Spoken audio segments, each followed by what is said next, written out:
First of all, I would like to welcome all of you to today's session. हमारे session का आज का मकसद ये है that we should let you know that how to crack CSS. और ये हम किस तरह करेंगे? Our methodology will not go like this कि हम आपको plainly and bluntly जो है चीजें और directions बताते जाएं. Rather, we would like you to ask the questions. आप लोग freely and openly अपने questions करें ताकि आपके doubts clear हों और आपको पता चले कि आपकी CSS की जो मुश्किलात हैं, जो mistakes हैं या जो शॉर्ट कमिंग्स हैं वो कैसे पूरी होनी है. आप लोग अपने क्वेश्चंस को प्लीज राइट डाउन करते जाएं और उन्हें चैट बॉक्स में ड्रॉप करते जाएं. एडमिन आपके क्वेश्चंस पढ़ के हमें बताते रहेंगे. या अगर आपने ऑडियो पे बात करनी है, माइक ऑन करवाना है, तो आप रेज हैंड फीचर यूज कर सकते हैं और एडमिन आपको अनम्यूट कर देंगे. कहने का मकसद ये है कि आज के सेशन में please feel free to talk about any of the concerns that you might have and we will make sure कि आपके सारे कंसर्न्स एड्रेस हों.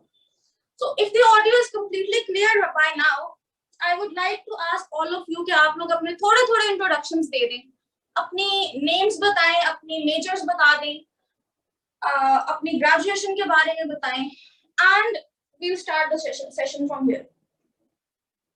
Please introduce yourselves ताकि हमें पता चल जाए कि हमारी audience में कौन लोग हैं और हमने उनको कैसे address करना है. जैसे हमारी जो अभी लाइव ऑडियंस है जो क्लासरूम में बैठी हुई है, most of them are going through the second attempt, so we better know कि उनके कंसर्न्स को कैसे एड्रेस करना है. If you would help us know about yourself so we will be better able to answer your queries as well. Ji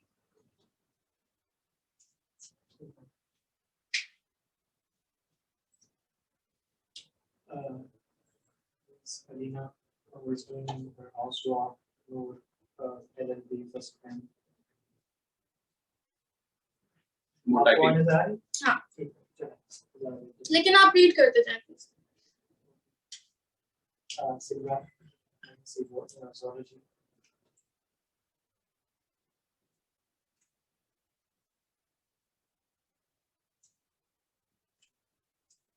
Anyone else, please introduce yourself and feel free to talk about it. इस platform पे आपको यही leverage दिया जाएगा कि आप freely अपने बारे में बात करें. उसके बाद we will take forward the conversation. Nasir first attempt in 2021, almost passed CSS essay. BS English, preparing for CSS 2023. Right. Okay. Well and good. So mashallah today we have a very learned audience with us. हमारे साथ जितने भी students मौजूद हैं, they have some very good degrees and that defines that all of you are very capable of doing CSS. आज इस seminar का मकसद ये है कि since we are right into September, हमारे एग्जाम के अंदर बहुत थोड़ा टाइम रह गया है. 2 अक्टूबर को MPT आ गया. So naturally जो स्टूडेंट्स, स्पेशली जो स्टूडेंट्स डेडिकेटेडली प्रिपेयर कर रहे होते हैं, उनको इस पॉइंट पे आके बहुत ज्यादा एंजाइटी होने लगती है कि क्या हम सही ट्रैक पे जा भी रहे हैं या नहीं, या क्या हमारी preparation up to the mark हो पा रही है या नहीं. इन तमाम क्वेरीज को एड्रेस करने के लिए आज हम थोड़े से पॉइंट्स पर पॉन्डर करेंगे. पहली चीज उसमें ये है कि पेपर अटेम्प्ट कैसे करते हैं और उसके बाद मार्क्स कैसे लिए जाते हैं. सबसे पहली चीज जो इसमें अंडरस्टैंड करने वाली है वो ये है कि हम सब स्टूडेंट्स कहीं ना कहीं पढ़ रहे होते हैं, किसी ना किसी एकेडमी से लेक्चर्स ले रहे होते हैं. और specially so in today's time we have the leverage कि हमारे पास लीक लेक्चर्स भी होते हैं, हमारे पास इंफॉर्मेशन हब भी बहुत ज्यादा है, हमारे पास ऑनलाइन लिंक्स भी बहुत ज्यादा. उस सब के बावजूद व्हाई इज इट सो कि हम लोग मार्क्स नहीं ले पाते? उसकी वजह एक सिंपल सी है कि हम लोग तमाम साल पढ़ाई पर फोकस करते रहते हैं. एक स्टूडेंट ने अभी जैसे बताया कि हमने पढ़ा बहुत ज्यादा लेकिन लिखने की तरफ हम बिल्कुल नहीं है. रिटन प्रैक्टिस हमारी नहीं हो सकी, विच इज व्हाई हम ये चीज देखते हैं कि हर साल बहुत सारे स्टूडेंट्स ऐसे होते हैं जिनकी स्टडी बहुत अच्छी होती है, जो किसी भी टॉपिक पे बहुत रिच डिबेट कर सकते हैं और जो किसी भी टॉपिक पे बहुत अच्छे तरीके से एड्रेस कर लेते हैं वर्बली. लेकिन जहां पर CSS की बात आती है तो they are not able to score very well. Why? क्योंकि ऑन पेपर आपकी नॉलेज को ट्रांसलेट करना एक अलग आर्ट है. पेपर के ऊपर से एग्जामिनर को इतना इंप्रेस करना कि वो आपको मार्क्स देते, that is a completely separate game. और एक और चीज जो मैं बार बार स्टूडेंट्स को समझाती हूँ वो ये है कि एग्जामिनर की, FPSC के एग्जामिनर की एक पर्टिकुलर साइकी है. आप उस साइकी को अगर क्रैक कर लेते हैं तो आप जितनी भी दफा अटेम्प्ट दें या जिस भी साल में अटेम्प्ट दें, इट डज नॉट मैटर कि उस अटेम्प्ट के अंदर कितने मुश्किल पेपर आए हैं या कितने आसान आए. Once you have got the knack of that psyche of the examiner, आपको ये चीज समझ में आ जाएगी कि आपने CSS को किस तरह क्लियर करना है. वहां पर आपकी नॉलेज सारी एक तरफ है, लेकिन आपके लिखने की स्किल और आपकी नॉलेज को प्रेजेंट करने की स्किल और एग्जामिनर के हाथ से मार्क्स लेने की स्किल एक टोटली अलग चीज है. These are the few of the things जो कि हमने आज सीखनी है, क्योंकि पढ़ हम माशाल्लाह सब रहे हैं, लेकिन एक चीज जो हम सब नहीं कर रहे वो या तो रिटन प्रैक्टिस हम लोग नहीं कर रहे. बाय दिस टाइम बहुत सारे स्टूडेंट्स की प्रिपरेशन या तो नए सिरे से स्टार्ट हो रही है या जिनकी कंटिन्यूड है, उनके अंदर ये फ्लॉ रह जाता है कि अभी वो इसी भाग दौड़ में है कि हम अपने नोट्स कंप्लीट कर लें, अपना सिलेबस कंप्लीट कर लें, अपने ऑप्शनल्स को कवर कर लें. सो इस टाइम पे एक कॉमन क्वेश्चन ये भी आता है कि हम क्या टाइमलाइन फॉलो करें. एक आइडियल टाइमलाइन जो मैं आपको सजेस्ट करती हूँ हमेशा, आपने जैसे हमसे पहले भी क्लासेस ली हुई हैं, तो मैं हमेशा ये कहती हूँ कि नवंबर तक, मैक्सिमम मिड अक्टूबर या नवंबर तक अपने नोट्स और अपने सिलेबस को पूरा कर लें, ताकि नवंबर के मैक्सिमम मिड नवंबर से आप लोग अपनी रिटन प्रैक्टिस स्टार्ट करें, आप लोग टॉपिक वाइज टेस्ट को देना स्टार्ट करें. क्यों? क्योंकि तब आपको रियलाइज होगा कि 2-4 चीजें हैं, 2-4 ऐसे कॉमन एरर्स हैं जिसकी वजह से हम लोग मार्क्स नहीं ले पा रहे होते. फर्स्ट ऑफ ऑल, एक कॉमन एरर ये है कि हम लोग टाइम मैनेज नहीं कर पाते, जिसकी वजह से हम 4th क्वेश्चन कंप्लीट नहीं कर पा रहे होते. 90% ऑफ द कैंडिडेट्स अपना टाइम ऐसे मैनेज नहीं कर पाते कि वो पेपर ही कंप्लीट कर सकें. So in the case of compulsory और ऑप्शनल सब्जेक्ट्स, वो या तो चौथा सवाल नहीं कर पा रहे होते, और एसे के केस में या वो आउटलाइन आधी कर लेते हैं, या आउटलाइन जितनी लिखी होती है उसके ऊपर सारे पैराग्राफ्स नहीं लिखे होते, या कंक्लूजन मिस हो जाता है. These are some of the very common errors जिसकी वजह से हम देखते हैं कि हर साल 17,000 20,000 लोग पेपर दे रहे हैं, लेकिन पास परसेंटेज बहुत थोड़ी. Which is why अभी से आपको लिखने का स्टेमिना बनाने की जरूरत है, ताकि आपका ये रिफ्लेक्स बन जाए कि आप 35 मिनट्स के अंदर अपना एक अच्छा सवाल पूरा कर सकें. एंड बाय अच्छा सवाल आई डोंट ओनली मीन कि वो 6 पेजेस का आंसर हो, क्योंकि 6 पेजेस के आंसर लिख के मार्क्स लेने वाला दौर बहुत पहले गुजर चुका है. 2017 या 18 तक के टॉपर्स को आप सुनेंगे तो वो आपको यही बताएंगे कि हम एक नॉमिनल सा 6 to 7 पेजेस का आंसर लिखते थे और हमने टॉप कर लिया. आहिस्ता आहिस्ता रिटन की डायनामिक्स बदल रही है, कंपटीशन भी ज्यादा हो रहा है, और कंपटीशन ज्यादा होने की वजह से ऑब्वियसली अपना मार्क डिस्टिंक्ट सेट करने के लिए आपको कुछ एक्स्ट्रा करने की जरूरत है. 2021 का अटेम्प्ट जब मैंने एग्जाम दिया था, वो रिटन के लिए वर्स्ट स्कोरिंग अटेम्प्ट थी, क्योंकि उस साल पेपर्स भी पर्टिकुलरली टफ थे और एग्जामिनर की चेकिंग भी थोड़ी टफ ही थी. Still, if I was able to score a good score in both the compulsory and optional subjects, जबकि ऑप्शनल्स बड़े run of the mill subjects थे, उसकी वजह एक ही थी कि नवंबर, दिसंबर और जनवरी मैंने बैठ के सिर्फ रिटन प्रैक्टिस की और कुछ नहीं किया.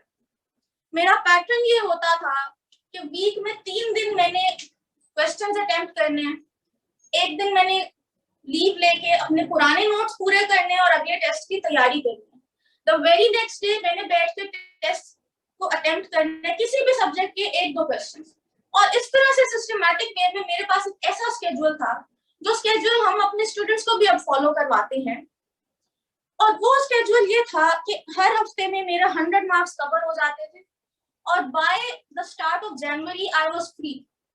मेरी रिवीजन भी हो गई, और रिवीजन से ज्यादा जरूरी मुझे पता चला कि पेपर को लिख के सीखना बहुत जरूरी है. पेपर को मुझे पता चला कि अटेम्प्ट करने का एक आर्ट ऐसे है कि आपने कैसे हेडिंग्स देनी है, कैसे आपने अपनी रेफरेंसिंग को प्रोमिनेंट बनाना है, कैसे आपने हर पेपर के अंदर, हर क्वेश्चन के अंदर इलस्ट्रेशंस और मैप्स को इनकॉर्पोरेट करना है कि आपके पेपर का वही डेटा जो पैराग्राफ के शक्ल में नजर नहीं आता, वो एग्जामिनर को एकदम से हाईलाइट होकर नजर आए, और हाईलाइट होकर उससे दिखे तो ही वो आपको मार्क्स दे. सो प्लीज अभी से एक इंस्ट्रक्शन फॉलो कर लें कि अक्टूबर, मिड अक्टूबर या एंड अक्टूबर तक प्लीज अपना सिलेबस खत्म कर लें, कैसे भी करके अभी आप रेस करके स्ट्रगल करके कोशिश करें कि आपका सिलेबस पूरा नहीं तो मैक्सिमम एक्सटेंड तक कवर हो जाए। नहीं भी आपको लगता कि अभी कवर हुआ है, since CSS is naturally a bottomless subject, तो आप फिर भी नवंबर के स्टार्ट से कम टेस्ट देना शुरू कर दें, क्योंकि आप टेस्ट देते रहते हैं तो आपको नेचुरली समझ आ जाती है कि मेरे पास अगर 25% कंटेंट भी है ना किसी सवाल का, तो बाकी 75% को मैंने किस तरह कवर अप करना है अपनी बाकी नॉलेज से, अपने स्किल से। एंड सेकेंडली आपको दूसरी चीज ये पता चलती है कि आपके पेपर के अंदर आपको अगर कुछ चीजें नहीं पता, आप उसे टेस्ट के बाद कवर अप करके नोट्स में ऐड कर लेते हैं। सिमिलरली जो अननेसेसरी नॉलेज होता है आप उसे प्रोन आउट करते जाते हैं। सो testing is the best way जिससे आपकी नॉलेज बड़ी रिफाइंड हो जाएगी और जिसकी बदौलत आपके पेपर्स में मार्क्स शॉर्ट ज्यादा आएंगे, चाहे फिर कितना भी मुश्किल पेपर। दूसरी चीज, जनवरी फरवरी में आप लाजमी फुल लेंथ मॉक्स दें, क्योंकि तब जाके आप पे रियल काइंड ऑफ प्रेशर पड़ता है।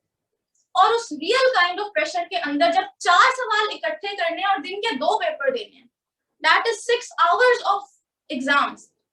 वो चीज आपको सिर्फ तभी वहां एग्जाम हॉल में रिफ्लेक्स बनता है जब यहाँ कैंपस की कंफर्ट में या घर की कंफर्ट में फॉर द ऑनलाइन स्टूडेंट्स आपको ये आदत होती है कि किस तरह टिक के बैठना है और लिखना है। क्योंकि बाय दैट टाइम आप ये रियलाइज करते हैं कि अब ये इम्तिहान सिर्फ नॉलेज का नहीं रहा या दिमाग का नहीं रहा, अभी आपकी बॉडी का भी एग्जाम बन गया, अभी आपकी नर्व्स का एग्जाम बन गया, right. So first take away हमारा ये है कि please start getting yourself tested and evaluated as soon as you can. नवंबर तक की टाइमलाइन रख लीजिए, इससे आगे आपके पढ़ाई के सिलसिले को नहीं जाना चाहिए, इसके आगे आपके टेस्ट का सिलसिला जाए और उसी के साथ पढ़ाई आगे जाए। इसके आगे सर आपको कुछ इसी के बारे में बताते हैं, उसके बाद फिर मैं मजीद इस कॉन्वर्सेशन को कैरी फॉरवर्ड करती हूँ। माइक में चल रहा है। Thank you very much doctor Noorullah.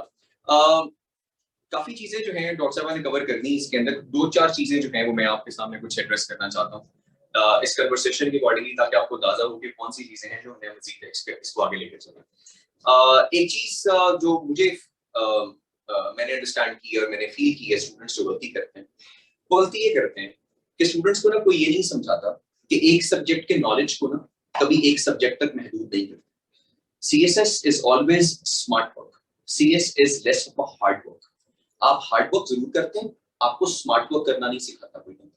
और स्मार्ट वर्क का मतलब क्या होता है? स्मार्ट वर्क का मतलब ये होता है कि आप एक सब्जेक्ट के नॉलेज को दूसरे सब्जेक्ट के नॉलेज के अंदर इनकॉर्पोरेट कर सकते हैं। यानी अगर आपने कोई चीज करंट अफेयर्स में पढ़ी है, आप उसको पाकिस्तान अफेयर्स में भी लिख सकते हैं। अगर कोई चीज आपने इंटरनेशनल रिलेशंस में लिखी है, तो आप उसको करंट अफेयर्स और पाकिस्तान अफेयर्स में भी ऐड कर सकते हैं। इंटरनेशनल रिलेशंस वाले एग्जामिनर को बिल्कुल पता नहीं चलेगा कि आपने ये बातें करंट अफेयर्स में भी लिखी हुई हैं, और करंट अफेयर्स वाले को बिल्कुल पता नहीं चलेगा कि ये बातें पाकिस्तान अफेयर्स में भी लिखी हैं। इससे होता ये है कि जब आप एक सब्जेक्ट के नॉलेज को इनकॉर्पोरेट करते हैं बाकी सब्जेक्ट्स में, तो फिर एग्जामिनर के पास ना इंटर कोऑर्डिनेटेड आपके पास इंटरडिसिप्लिनरी नॉलेज आपके पास आता है। What is the meaning of interdisciplinary knowledge? मैं आपके सामने एक छोटी सी एग्जांपल शेयर करता हूं। एक छोटा सा आइडिया आपने आजकल सुना होगा, क्योंकि आजकल काफी ज्यादा चल रहा है, जिसको हम कहते हैं ग्लोबल वार्मिंग। अगर मैं आप लोगों से पूछूं कि what are the effects of global warming, तो आप लोग मुझे effects of the global warming में कहेंगे कि हमारे पास टेम्परेचर राइज कर रहा है, हमारे पास इरेगुलर पैटर्न्स ऑफ रेन्स आ रही हैं, हमारे पास इफेक्ट ये आ रहा है कि हमारे पास जो है ओवरऑल जो है वो सी लेवल या वाटर लेवल हमारे पास इंक्रीज कर रहा है। ये वो बातें हैं जो हर बंदा लिखेगा। लेकिन अगर कॉन्सेप्ट को अंडरस्टैंड करने की कोशिश करें कि एक स्टडी ऑनलाइन जो है वो मैंने देखी, उस स्टडी के अंदर वो ये कॉन्सेप्ट दे रहे थे। उन्होंने कहा कि एक इफेक्ट ये आ रहा है ग्लोबल वार्मिंग का कि दुनिया में ना क्राइम रेट इंक्रीज कर रहा है। अब क्राइम रेट का ताल्लुक ग्लोबल वार्मिंग के साथ क्या है? वो कॉन्सेप्ट वो ये बताता है कि इस तरह आइडिया को अंडरस्टैंड करें कि साइकोलॉजी ये कहती है कि इंसान को एक अच्छा परफॉर्म करने के लिए एक कंड्यूसिव एनवायरनमेंट की जरूरत होती है। अगर उसको एक कंड्यूसिव एनवायरनमेंट मिलता है तो वो अच्छा परफॉर्म करता है। फॉर एग्जाम्पल, अगर आपके पास ओवरऑल आप किसी कमरे में बैठे हैं, उस कमरे के अंदर अगर ओवरऑल टेम्परेचर कंड्यूसिव नहीं है, ओवरऑल टेम्परेचर ऑप्टिमम नहीं है, तो आपका ज्यादातर ध्यान उस टेम्परेचर की तरफ है रादर देन कि उस बंदे की तरफ। इससे होता यह है कि आपकी जो परफॉर्मेंस होती है वो इफेक्ट हो जाती है ओवरऑल टेम्परेचर के साथ। उसने कहा क्योंकि ओवरऑल टेम्परेचर दुनिया का इंक्रीज कर रहा है, इससे इम्पैक्ट लोगों का किस पे हो रहा है, उनके दिमाग पे हो रहा है, उस दिमाग के इम्पैक्ट की वजह से दुनिया की तरफ मूव कर रही है क्राइम की तरफ। यानी उसने साइकोलॉजी के कॉन्सेप्ट में समझाया कि कंड्यूसिव एनवायरनमेंट की वजह से ओवरऑल लोग की तरफ मूव कर रहे हैं क्राइम रेट की तरफ। तो मैंने क्या किया, अब हर बंदा लिख रहा है कि ग्लोबल वार्मिंग की वजह से आपके पास क्या हो रहा है, टेम्परेचर राइज कर रहा है, कोई लिख रहा है ओवरऑल ग्लोबल वार्मिंग की वजह से वाटर लेवल राइज कर रहा है, और आप लिख रहे हैं साथ ग्लोबल वार्मिंग में से वाटर भी राइज कर रहा है, टेम्परेचर भी राइज कर रहा है, क्राइम रेट भी राइज कर रहा है। ये होता है इंटरडिसिप्लिनरी कि आपने साइकोलॉजी के आइडिया को उठाकर अपने ग्लोबल वार्मिंग के करंट अफेयर्स या पाकिस्तान अफेयर्स की कॉन्सेप्ट के अंदर ऐड कर दिया। जब तक आप इस कंडूसिव इस पूरे इंटरडिसिप्लिनरी आइडिया को लिखना नहीं ना सीखेंगे, आपके पास जो कॉन्सेप्ट जो है ना ज्यादातर आपके पास ना यूनिडायरेक्शनल कॉन्सेप्ट्स आपके पास है। तो ये आइडिया सीखना बड़ा इंपॉर्टेंट है। और आप लोग क्योंकि आप खास तौर पे सीएसएस की तरफ मूव कर रहे हैं, एमपीटी अगर आप लोगों ने अभी देना है, उसके बाद 23 अगर किसी ने अटेम्प्ट देनी है, तो जिसना मैडम आपको बता रही थी कि ये टाइम आपके पास इतना इंपॉर्टेंट है कि get yourself tested. And when I say get yourself tested and when she says get yourself tested, तो आप करिए क्या, आप उसमें इंटरडिसिप्लिनरी लिखना सीखें, राइट। आप अपने एग्जामिनर को, जो बंदा आपका टेस्ट चेक कर रहा है, जो कोई भी मेंटर जिससे आप टेस्ट चेक करवाना चाहते हैं, उसके सामने आप टेस्ट चेक करवाएं इंटरडिसिप्लिनरी लिख के। फॉर एग्जांपल एक और आइडिया आपको, एक दफा मैं क्लास पढ़ा रहा था तो मुझसे एक स्टूडेंट ने पूछा कि सर क्या एक आइडिया बताएं मुझे, क्या हम जो है फॉर एग्जांपल करंट अफेयर्स के पेपर में आयत लिख सकते हैं, करंट अफेयर्स के पेपर में आयत लिख सकते हैं। और मैंने उससे सवाल पता क्या पूछा, उसके जवाब में मुझे बताओ कहां लिखा हुआ है नहीं लिख सकते। कॉन्सेप्ट ये कि अगर आप उस आइडिया को जस्टिफाई कर सकते हैं, राइट, अगर वो चीज उसके ऊपर एग्जैक्टली बैठती है वो चीज, तो आप उसमें जस्टिफाई कर सकते हो उसको। ये है इंटरडिसिप्लिनरी लिखना। मेरी बात फॉलो कर रहे हैं? अब इस कॉन्टेक्स्ट को अंडरस्टैंड करना जरूरी होता है। जिस तरह अगर आप पाकिस्तान अफेयर्स में पढ़ते हैं, आपने कॉन्सेप्ट पढ़ा होगा जो है वो इमाम रब्बानी का, जिनको हम मुजद्दिद अल-फ़िसानी भी कहते हैं। अब मुजद्दिद अल-फ़िसानी के कॉन्सेप्ट को जब आप मुजद्दिद अल-फ़िसानी कहते हैं, तो उसके लिए फिर आप क्या करते हैं, आप इस्लामियत के अंदर जब लगते हैं, अबू दाऊद में जाते हैं, तो अबू दाऊद की हदीस नंबर है 4291। 4291 की हदीस का रेफरेंस लोग देते हैं कि जिसके मुताबिक वो इमाम रब्बानी को मुजद्दिद साबित करते हैं। यानी जब मुजद्दिद क्यों कहा जाता है उनको, क्योंकि मैंने इस्लामियत से एक हदीस उठाई, मैंने एक हदीस उठाकर रेफरेंस में पाकिस्तान अफेयर में जस्टिफाई कर दिया। ये जब आप इंटरडिसिप्लिनरी लिखना सीखेंगे ना, तो आपको करना क्या पड़ेगा, आप एक सब्जेक्ट पढ़ रहे होंगे और आप उस आइडिया को मल्टीपल चीजों के अंदर लिख रहे होंगे, राइट। फॉर एग्जांपल एक और आइडिया आपको बताऊं, जिसमें आपने पाकिस्तान अफेयर्स में या आप लोग जो है वो ओवरऑल जो है सिविल मिलिट्री रिलेशंस में एक आइडिया पढ़ते हैं जिसको कहते हैं over developed state structure. What is the idea of over developed state structure? सादी जुबान में कुछ लोग इसको कहते हैं, आपके मुल्क में जो है ना वो मार्शल लॉ प्रिवेल करता है। आपके मुल्क के अंदर होता यह है कि आपके मुल्क में जो मिलिट्री डिक्टेटरशिप है वो उसने वो प्रिवेल कर गई और डेमोक्रेसी को डीरेल कर दिया। अब इसकी जगह कुछ लोगों ने इस्तेमाल किया लफ्ज ओवर डेवलप्ड स्टेट स्ट्रक्चर, यानी एग्जीक्यूटिव ने ओवर पावर कर दिया लेजिस्लेचर। अब हुआ क्या, ये जो लफ्ज है ना ओवर डेवलप्ड स्टेट स्ट्रक्चर, आप ऐसे में भी लगाएं, आप इसको पाकिस्तान अफेयर्स में भी लगा लें, आप इसको करंट अफेयर्स में भी लगा लें, आप इसको आईआर में भी लगा लें, आप जहां जहां लगता है इसको अल्टीमेटली यूज करने की कोशिश करें। सो मेरा जो पहला आइडिया आप लोगों के सामने अंडरस्टैंड करवाने का है, जब आपने इसको टेस्टिंग करनी है, आप लोगों ने जब पेपर अटेम्प्ट करना है, तो the first thing that you need to understand is CSS more of a smart work than hard work. And when I say smart work, please focus on writing interdisciplinary, right? When I say interdisciplinary, 2-3 different domains की जो knowledge है उसको उठाएं, एक चीज में add करें, इससे आपकी प्रैक्टिस भी ज्यादा होगी और एज एन एग्जामिनर आप एक डिफरेंट अप्रोच जो है किसी के सामने जो eight the end of the day रखेंगे। चलो कि तो पहला टास्क जो मेरा आइडिया था वो ये था। जी मैम, मैं इसी बात को कंटिन्यू करते हुए आप लोगों को एक इंटरेस्टिंग बात बता दूं कि कल हम लोगों ने कुछ स्टूडेंट्स के एस्से के मार्क्स रिटर्न किए, तो उसमें एक स्टूडेंट ने इंग्लिश एस्से के एंड पे उर्दू का शेर लिखा हुआ था। इतना इंटरडिसिप्लिनरी नहीं होना, इंग्लिश एस्से के अंदर प्लीज उर्दू नहीं लिखनी, हाँ बाकी सब कुछ ठीक है।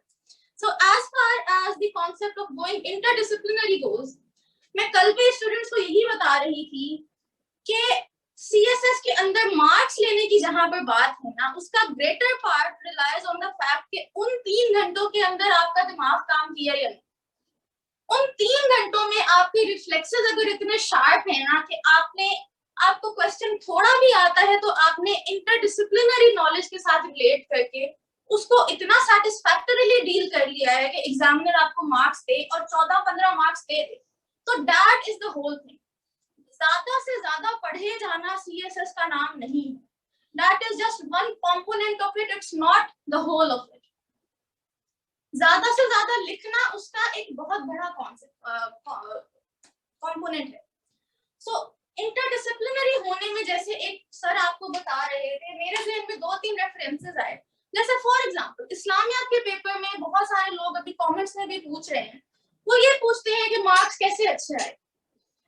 सिंपल तरीका है, आप तमाम पेपर्स के अंदर ही इंटरडिसिप्लिनरी ऐसे हों कि फॉर एग्जांपल इस्लामियात के अंदर आपने उसको आयात और अहादीस के मटेरियल से तो टॉपिक जस्टिफाई कर दिया, क्योंकि वो आपने करना है। इस्लामियात में प्लीज माइंड इट कि आप इस्लामियात के रेफरेंसेस अरबी और अहादीस लिखे बगैर नंबर नहीं लिख सकते।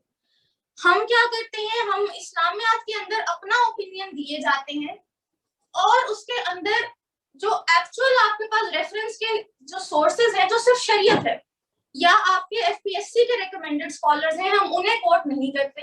हम अल्लामा इकबाल और हफीज जलंधरी के शेर लिख देते हैं या अपनी बातें लिख देते हैं एंड देन वी से कि हमारे इस्लामियात में नंबर क्यों नहीं आ रहे। तो बात यह है कि जब आपने शरीयत से दलील नहीं दी, आपने उसमें एक इस्तदलालियत का एलिमेंट या वैलिडिटी का एलिमेंट ऐड नहीं किया, तो how will you score marks? Once that is done, तो अब आप उसे इंटरडिसिप्लिनरी कैसे बना रहे हैं? फॉर एग्जाम्पल, एक चीज जो मैं अपने इस्लामियात के अंदर लाजमी ऐड करती थी वो ये था कि उस किसी भी टॉपिक के बारे में जो वेस्टर्न स्कॉलर्स हैं, जिसको आप ओरिएंटलिस्ट कहते हैं या उर्दू में मुस्तशरिकीन कहते हैं, उनके क्या ओपिनियंस हैं, ये हेडिंग में लाजमी ऐड करती थी शरीयत से जस्टिफाई करने के बाद। अब मैं एग्जामिनर को ये बता रही हूँ कि ना सिर्फ मुझे इस्लामियात का नॉलेज ट्रेडिशनल तरीके से है, बल्कि मुझे उस पर वेस्टर्न स्कॉलर्स के भी व्यूज पता है और वेस्टर्न स्कॉलर्स भी हमारे दीन को कैसे ग्लोरीफाई कर रहे हैं, which justifies कि फॉर एग्जांपल नमाज क्यों ग्लोरियस है या फॉर एग्जांपल प्रॉफिट मोहम्मद सल्लल्लाहु अलैहि वसल्लम एज अ स्टेट्समैन कैसे ग्लोरियस है, एटसेट्रा। ठीक इसी तरह मैं उसके अंदर जहां पे आपके पास इस्लामियात का कोई हज नमाज के बेसिक से हट के सवाल है, जैसे कि इकोनॉमिक सिस्टम ऑफ इस्लाम है या जैसे कि इस्लामिक सिस्टम ऑफ चैरिटी है, अखुवत है, ब्रदरहुड है, या जैसे हज का भी सवाल है। हज के सवाल में हम सब ने जो टेक्स्ट बुक्स ली हुई है उनसे पढ़ के एक रोट लर्न मटेरियल रिप्रोड्यूस करना है। एक डिस्टिंक्ट कैंडिडेट नंबर लेने के लिए क्या करेगा कि अब उसमें वो कोई कंपैरेटिव एनालिसिस दे रहा है, जैसे कि, और एनालिसिस आपका नहीं है, माइंडेड एनालिसिस इस्लामियात के जो ओरिजिनल जेन्युइन स्कॉलर्स हैं उनका है, क्योंकि आप या मैं अथॉरिटी नहीं है कि हम इस्लामियात पे कमेंट कर सकते। अथॉरिटी कौन है? जो कि उलमा है। उसके ऊपर अल्लामा मौदूदी की एक किताब है या किसी और की किताब है, मैं नाम स्किप कर रही हूँ, लेकिन खैर उस किताब में उन्होंने एक कॉन्सेप्ट दिया है जिसमें उन्होंने यूनाइटेड नेशंस के ऊपर ये तनकीद की है। 8-10 पॉइंट्स हैं, 2-3 पॉइंट्स भी आप याद कर लें कि फॉर एग्जांपल यूनाइटेड नेशंस का ये फ्लॉ है कि वो आपको सिर्फ जो है वो मेंबर नेशंस के लिए इक्वालिटी या मेंबर नेशंस के लिए यूनिफॉर्म सेट ऑफ लॉज देता है, जबकि इस्लाम क्या करता है, वो तमाम इंसानियत के लिए यूनिफॉर्म सेट ऑफ लॉज देता है। इसी तरह साथ ही वो फ्रेंच रेवोल्यूशन का जो पहला चार्टर था, लिबर्टी, फ्रेटर्निटी, इक्वालिटी का जो पहला इंसानियत के लिए चार्टर था, या मैग्ना कार्टा जैसे था, उन पे वो तनकीद करते हैं कि फ्रेंच रेवोल्यूशन का चार्टर सिर्फ और सिर्फ फ्रेंच सिटीजन्स को लिबर्टी, फ्रेटर्निटी और इक्वालिटी अदा करता है। वो सिर्फ फ्रेंच सिटीजन्स को कहता है कि ये तमाम इक्वल है और इन तमाम के लिए राइट्स इक्वल हैं, जबकि वो ये नहीं कहता कि फ्रांस से बाहर के लोग भी क्या इक्वल हैं या नहीं। तो इस्लाम का चार्टर जो है या इस्लाम जो है या हज जो है, वो तमाम इंसानों को इक्वालिटी के सतह पर लाकर खड़ा कर रहा है। Now this is something revolutionary आप जो इस्लामियात के पेपर में ऐड कर सकते हैं, क्योंकि जहां सबने रोट लर्निंग के पैराग्राफ्स दिए, आपने उस पे एक कंटेम्परेरी या ग्लोबल कंपैरिजन भी देकर अपनी चीज को, अपने पॉइंट को मजीद ग्लोरीफाई कर दिया। सिमिलरली जब हम शाह वलीउल्लाह का क्वेश्चन करते हैं पाकिस्तान अफेयर्स में या पॉलिटिकल साइंस में, वहां पर हम एक कॉन्सेप्ट अंडरस्टैंड नहीं करते कि हम शाह वलीउल्लाह की सिर्फ इस्लाम से रिलेटेड की कॉन्ट्रीब्यूशंस को देख रहे हैं या हम उनकी टू नेशन थ्योरी में कोई डेवलपमेंट देख रहे हैं। हम ये नहीं अंडरस्टैंड करते कि Shah Waliullah was one big philosopher as well, और उनके सोशियोलॉजी से रिलेटेड भी कुछ व्यूज थे। तो आप जब उनके सोशियोलॉजी से रिलेटेड कोई ज्यादा पढ़ने की जरूरत नहीं है। बात यह है कि आपने सिर्फ छोटे छोटे चंक्स पढ़े, आपने पूरी किताबें नहीं पढ़ी। मैंने भी पूरी किताब नहीं पढ़ी, क्योंकि इंसान नेचुरली ढेर किताबें तो नहीं पढ़ सकता, लेकिन उसमें से रेलिवेंट चंक्स जरूर पढ़ सकता है। मार्क्स लेने का तरीका ये है कि जैसे इस्लामियात का मैंने आपको सोर्स बताया, आपके पास कोई बुक्स हैं रिकमेंडेड, सबके पास हैं एफपीएससी की रिकमेंडेड बुक्स, पूरी किताब किसी ने नहीं पढ़ी, इस बारे में कोई परेशान ना हो।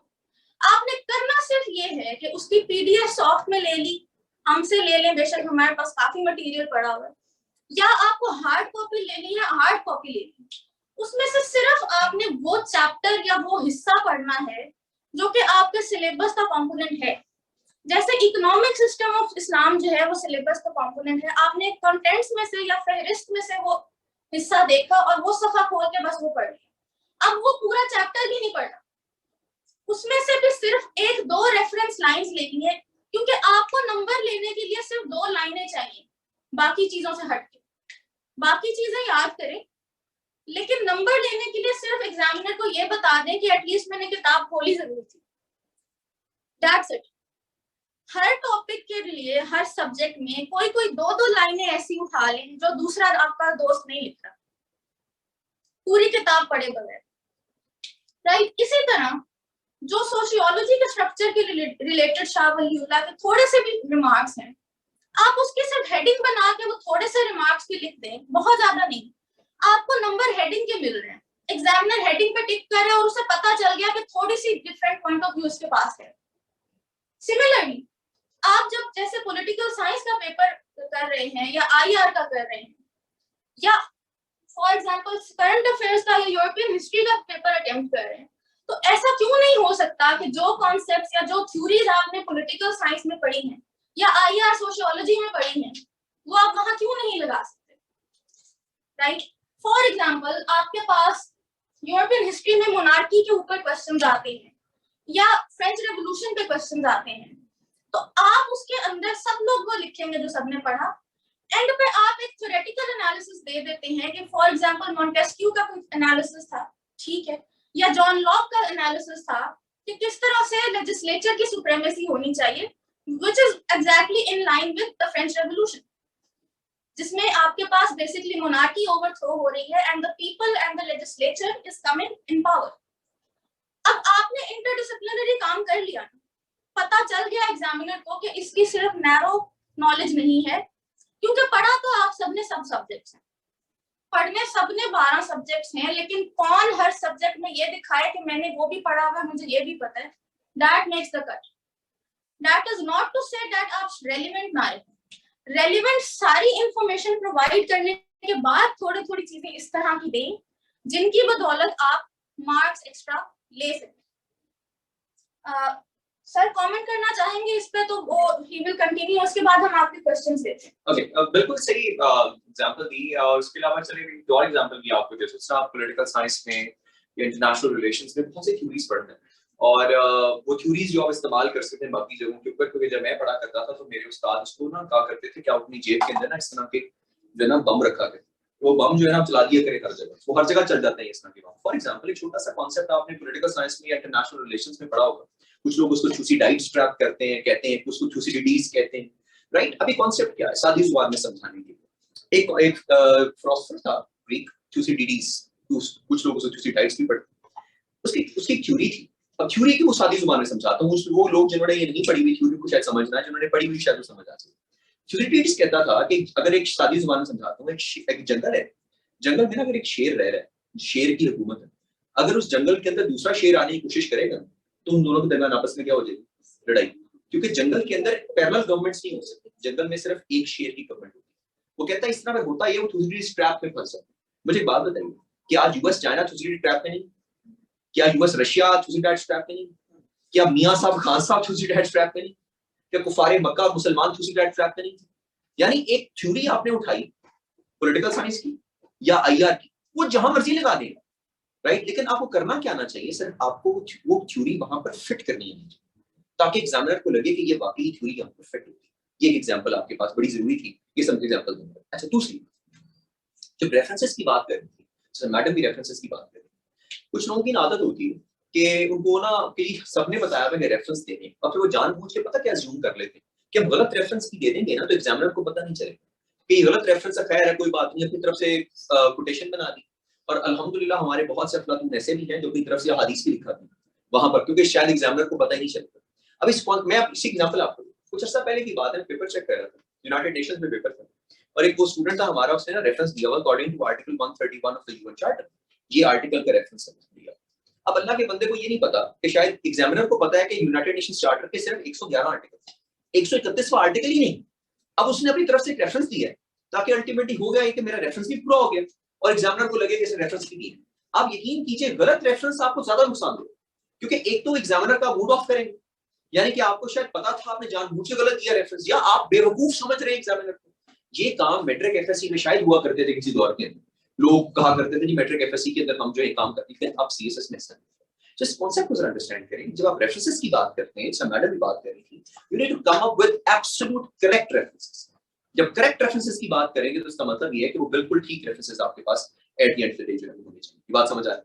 सो एक तो आइडिया हमारे पास ये बड़ा इंपॉर्टेंट था जो मैं आपको बताना चाह रहा था, सर्टिफिकेट्स लिखने का आइडिया था कि जिसके अंदर आप जो है इस चीज को अंडरस्टैंड करें। दूसरी बात, जो कुछ स्टूडेंट्स जो है ना, जो मेरी नजर के अंदर गलती करते हैं, खासतौर पे पाकिस्तान अफेयर्स में या करंट अफेयर्स में या ओवरऑल काफी जगहों के ऊपर, मैं आपको एक एग्जांपल लिख देता हूं। आपने कॉन्सेप्ट जो है ओवरऑल जो है वो देखा होगा, अंडरस्टैंड किया होगा कि हर जो क्वेश्चन आता है ना, बेशक वो पाकिस्तान अफेयर्स का क्वेश्चन हो या करंट अफेयर्स का क्वेश्चन हो आपके पास, उस क्वेश्चन के ना एंड पे कुछ वर्ड्स होते हैं जिन वर्ड्स को ना हम हमेशा इग्नोर करते हैं।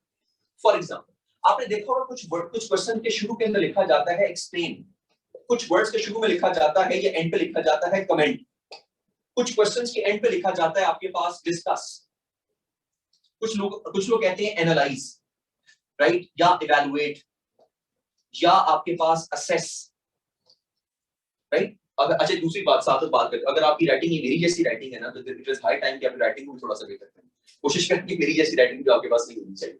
क्या बात ये कर रहा था कि आपके पास ना क्वेश्चंस के एंड पे कुछ वर्ड्स होते हैं, एक्सप्लेन हो गया, कमेंट हो गया, डिस्कस हो गया, एनालाइज हो गया, इवैल्यूएट हो गया, असेस हो गया, इलुसिडेट हो गया, राइट। अच्छा कुछ वर्ड्स ऐसे होते हैं जिनके शुरू में क्रिटिकली भी लिखा जाता है, critically evaluate, critically analyse, critically assess. मेरी बात को फॉलो करें। हमारा स्टूडेंट जो है ना, अल्हम्दुलिल्लाह, जो पाकिस्तान अफेयर्स या करंट अफेयर्स का पेपर देता है, उसको आज तक किसी ने ये नहीं बताया कि इन सारे वर्ड्स में डिफरेंस क्या होता है। There is a difference between these words, right. और हम क्या करते हैं, हम क्वेश्चन को पढ़ते हैं लेकिन एंड पे ये नहीं देखते कि उसके एंड पे वर्ड क्या लिखा है। फॉर एग्जांपल मैं आपके सामने क्वेश्चन लिखता हूं, बड़ा सिंपल सा क्वेश्चन है। मैं कहता हूं analyse CPEC as a game changer. अब ये बड़ा सिंपल सा question, analyse CPEC as a game changer. अब हम क्या पता क्या करेंगे, हमने पढ़ा क्या उसके अंदर, हमें नजर आया सिर्फ सीपैक, हमने सीपैक का वही इंट्रोडक्शन शुरू किया, $62 बिलियन की इन्वेस्टमेंट है जी, और कमाल हो जाएगा, पाकिस्तान के अंदर जल्द हल हो जाएगी जनाब, इंटरनेशनल इन्वेस्टमेंट आ जाएगी, एफडीआई आ जाएगा, पाकिस्तान के अंदर जो है ओवरऑल जो है वो एम्प्लॉयमेंट अपॉर्चुनिटीज आ जाएंगी, विदाउट अंडरस्टैंडिंग कि एग्जामिनर क्या पूछ रहा है। एनालाइज, एनालाइज करने का मतलब क्या होता है, एनालाइज करने का मतलब होता है division of the question into smaller parts. आप छोटे छोटे हिस्सों में डिवाइड करते हो क्वेश्चन को। आपने एग्जामिनर को बताना है कि सीपैक आपके पास सोशल गेम चेंजर कैसे है, इंफ्रास्ट्रक्चरल गेम चेंजर कैसे है, टेक्नोलॉजिकल गेम चेंजर कैसे है, इकोनॉमिक गेम चेंजर कैसे है, सिक्योरिटी गेम चेंजर कैसे है, रीजनल गेम चेंजर कैसे है, डोमेस्टिक गेम चेंजर कैसे है। आपने उस क्वेश्चन को छोटे छोटे हिस्सों में डिवाइड कर। इसकी एग्जांपल मैं इस तरह देता हूं आपको। मैं कहता हूं right an essay on elephant, right, या मैं क्वेश्चन देता हूं analyse elephant as an animal. अगर मैं कहूं analyse elephant as an animal, अब आप उसके दांतों पे अलग बात करें, उसकी ट्रंक पे अलग बात करें, उसकी टांगों पे अलग बात करें। You cannot talk about elephant as a whole animal now. You have to divide elephant into smaller parts and talk about every part separately. ये बात को फॉलो करें। अब हम करते क्या है, हमें बाहर निकल के एग्जामिनर से, हम एग्जाम से बाहर निकले, किसी ने हमसे पूछा हाँ सवाल कौन, मैंने सीपैक का सवाल किया था, विदाउट अंडरस्टैंडिंग कि उसने सीपैक में आगे क्या पूछा था मेरे से। उसने मुझसे एनालाइज पूछा था कि क्या किया था उसने। सो ये चीजें स्टूडेंट बड़ी गलती करते हैं, छोटी छोटी गलतियां करते हैं कि इनको डिफरेंस ही नहीं समझ आता कि इनके वर्ड्स के दरमियान डिफरेंसेस होते हैं। अगर ये वर्ड में कोई डिफरेंस नहीं है, क्या क्वेश्चन की अटेम्प्टिंग में डिफरेंस नहीं है, तो ये वर्ड में डिफरेंस क्यों है, ये डिफरेंट वर्ड्स क्यों है। एग्जामिनर सीधा कह दे write a note on CPEC as a game changer, वो क्यों कह रहा है एनालाइज सीपैक, वो क्यों कह रहा है comment on CPEC as a game changer, वो क्यों कह रहा है discuss CPEC as a game changer. वो सिर्फ देखना चाह रहा है कि आपको क्या क्वेश्चन की समझ आई है या आपको क्वेश्चन की समझ नहीं है। इस पॉइंट को अंडरस्टैंड करना बड़ा जरूरी है कि छोटी छोटी गलतियां हम करते हैं जिसकी वजह से ना हम नंबर दबा देते हैं, और eight the end of the day जब हमारे नंबर नहीं ना आते तो एंड पे पता हम जाके क्या कहते हैं, इस दफा ना पाकिस्तान पे हिट हुआ, इस दफा ना आपने ना करंट अफेयर्स को हिट लिखा, पेपर बड़ा अच्छा होता, हिट हो गया पेपर। अब सिर्फ फॉर एग्जांपल इंग्लिश की बात है, मैडम आपको बताएंगे इंग्लिश की, क्या English interpretation of the topic हम नहीं करते, रॉन्ग इंटरप्रिटेशन करके हम उस पर ना 50 सफे लिखाएंगे और बाद निकल के कहेंगे बहुत अच्छा ऐसे हुआ, और बाद में जब फेल हो जाएंगे तो फिर हमारे पास क्या आएगा, इस दफा ऐसे क्या हो गया, हिट हो गया। ये बात क्लियर? तो हमारा आइडिया ये कॉन्सेप्ट ये, क्योंकि हम ये समझते नहीं कि what is asked by the examiner, we believe what we have written is correct. मेरी बात फॉलो हुई? इसी तरह मैं छोटे एग्जांपल दिया आपको, मैंने एनालाइज नहीं किया, आपके पास चीजें एग्जिस्ट आती हैं। जब इवैल्यूएशन आती है ना, तो इवैल्यूएशन में आप अपनी पर्सनल ओपिनियन भी देते हैं कि what is your opinion about CPEC as a game changer. आप कहते हो हाँ ये इकोनॉमिक गेम चेंजर है, लेकिन मैं सिक्योरिटी के मामले में मुझे लगता है कि थोड़ा सा पाकिस्तान को काम करने की जरूरत है इसके अंदर। ये इवैल्यूएशन की जब बात आती है, examiner is also concerned about your opinion as well. ये छोटे-छोटे डिफरेंसेस हैं जो हर वर्ड के अंदर आते हैं, जिसकी वजह से आपके नंबर कम या ज्यादा हो सकते हैं। ये क्लियर हुई बात? तो एक कॉन्सेप्ट को अंडरस्टैंड कीजिए कि थोड़ा सा इंटरडिसिप्लिनरी लिखना सीखिए, आप वर्ड्स को अंडरस्टैंड कीजिए, क्वेश्चन के एंड पे क्या वर्ड्स आते हैं। ये छोटे-छोटे वर्ड्स आपके एक-एक दो-दो नंबर बढ़ा देते हैं। और सीएसएस के अंदर आप यकीन कीजिए कि एक-एक दो-दो नंबर ही जो होते हैं ना, बड़े इंपॉर्टेंट होते हैं। आप कभी किसी से ना, स्टूडेंट से पूछेगा जो एक नंबर से ना पीएस से कस्टम में चला गया, वो आपको बताएगा कि एक नंबर की वैल्यू क्या होती है। तो एक नंबर कहीं से आपको मिल सकता था अगर आपको रियलाइज होता कि एनालाइज का मतलब क्या होता था, या असेस का मतलब क्या होता था, इनवर्स का मतलब क्या होता था। यानी आपका आज का पॉइंट क्या समझ आया कि जैसे ही आपके पास कोई वर्ड एनालाइज आए ना, आपके ज़हन में फौरन आना चाहिए कि इसकी क्या डायमेंशंस बनती है। सोशल बनता है, पॉलिटिकल बनता है, कल्चरल बनता है, हमारे पास टेक्नोलॉजिकल बनता है, एनवायरमेंटल बनता है, हमारे पास सिक्योरिटी बनता है, इकोनॉमिक बनता है, कितने डायमेंशंस बनती है। तो राइट में आपका दिमाग चलना चाहिए इस तरह, ताकि आपके नंबर्स जो हैं आपके पास आए। और आखिरी बात करूंगा, उसके बाद अभी कमेंट्स की तरफ चलूंगा। एक छोटी सी गलती जो और करते हैं स्टूडेंट्स, पाकिस्तान अफेयर्स के पेपर को ना वो करंट अफेयर्स का पेपर बना देते हैं। क्योंकि जब से 2016 से पेपर आपका एग्जाम, आपका सिलेबस चेंज हुआ है, तब से आपका ना सिलेबस तकरीबन एक जैसा हो गया। यानी पाकिस्तान अफेयर्स के भी मेजॉरिटी पेपर पोस्ट 1947 आते हैं, यानी 1947 के बाद की हिस्ट्री। और हमने हिस्ट्री पढ़ी है पाकिस्तान अफेयर्स एज हिस्ट्री। हमें लगता है कि पाकिस्तान अफेयर्स, अच्छा हमने ना पाकिस्तान अफेयर्स को 1947 में जाके खत्म कर दिया।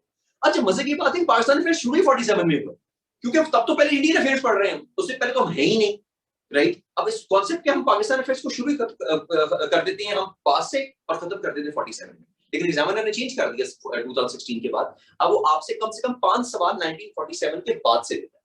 अब इस वजह से हुआ पता क्या है, हमारा क्योंकि हमारा जो मेजॉरिटी जो हमारा जो पेपर्स हैं वो 1947 के बाद आने शुरू हो गए पाकिस्तान अफेयर्स के। वो जो टॉपिक्स है ना, वो कहीं ना कहीं ओवरलैप कर जाते हैं करंट अफेयर्स के साथ। यानी करंट अफेयर्स में भी तकरीबन वही टॉपिक्स आ रहे हैं और पाकिस्तान अफेयर्स में भी तकरीबन वही टॉपिक्स आ रहे हैं, जिसकी वजह से स्टूडेंट को ये समझ नहीं आती कि पाकिस्तान अफेयर्स के पेपर को अटेम्प्ट करने में और करंट अफेयर्स के पेपर को अटेम्प्ट करने में क्या डिफरेंस होता है। एक छोटा सा ट्रिक अपने ज़हन में रखिएगा, पाकिस्तान अफेयर्स का जो भी पेपर आपने करना है, whatever is the paper in Pakistan affairs, it is compulsory to talk about the historical development, historical evolution, historical connectivity या history of every question that is asked in Pakistan affairs. Pakistan affairs के paper के हर सवाल के अंदर आपको historical connectivity का idea देना पड़ेगा, so that it should look like a Pakistan affairs paper, वरना वो करंट अफेयर्स का बन जाएगा।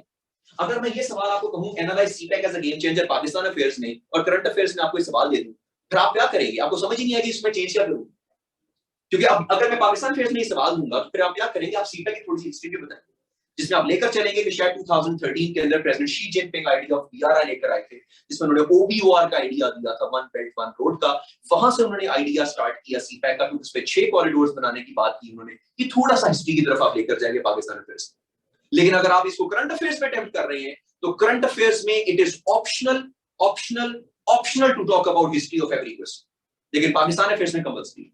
एक आखिरी ट्रिक सुन लीजिएगा छोटा सा, आपके पास मैंने कहा 1 से 2 सवाल ना 1947 से पहले से भी आते हैं। इस दफा तो एग्जामिनर ने सारे के सारे सवाल ही दे दिए 1947 के बाद से, लेकिन खैर अगर आप 2016 के बाद से देखें ना तो कुछ पेपर्स ऐसे आए 1 से 2 सवाल 1947 से पहले के भी आते हैं।